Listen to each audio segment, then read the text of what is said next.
டிஃபரெண்டான ஒரு இண்டஸ்ட்ரியில இருக்கிற ஒரு முக்கியமான ஒரு ஆளை நான் இது வரைக்கும் இன்டர்வியூ பண்ணவே கிடையாது. We have cell therapy doctor, ஒளி yoga practitioner and mister doctor Parthasarathy அவர்கள் காரைக்குடியிலிருந்து நமக்காக கிளம்பி வந்திருக்காரு.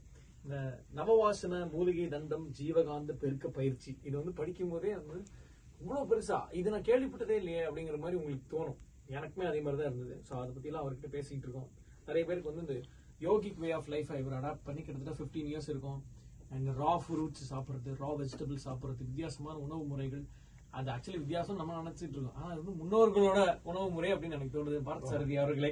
அதனால I just need to ask, இப்போ நீங்க இந்த யோகிக் வே ஆஃப் லைஃப் எல்லாம் சொல்றீங்க, இது வந்து வெறும் இப்போ உங்களை மாதிரி இந்த யோகா பண்றவங்க ஒரு ஸ்பிரிச்சுவல் பீப்புள் மட்டும் தான் பண்ணணுமா? சாதாரண காமன் மேன் கூட அதெல்லாம் செஞ்சு இந்த மாதிரி லைஃப் லீட் பண்ண முடியுமா? பாசிபிள் வந்து இப்ப இருக்கிற லைஃப் ஸ்டைல்ல?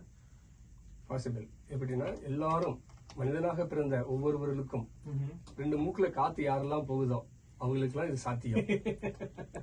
அது அவங்களுடைய ஆர்வமும் விழிப்புணர்வும் இருந்தால் போதும். இது என்ன பெனிஃபிட் ஆக்சுவலி? தன் உணர்வு, அதாவது நன்றி உணர்வு என்ற ஒரு விழிப்புணர்வு வேணும். அது என்னுள் உள்ள ஒரு சக்தி இருக்கு, அப்பாற்பட்ட சக்தி. இப்ப சாப்பாடு சாப்பிடுறோம், சாப்பிட்டோம்னா ஜீரணம், அது யாரு ஜீரணம் பண்றாங்க?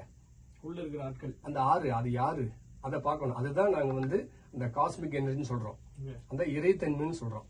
அந்த ஆற்றல் தான் நம்ம மருத்துவத்துக்கு கொண்டு வர்றோம். அதை மருத்துவமாக மாற்றுவது நல்ல விஷயம் தானே. நம்ம உடம்புலயே ஒரு டாக்டர் இருக்காரு, அது இம்யூனிட்டி சிஸ்டம் டாக்டர்.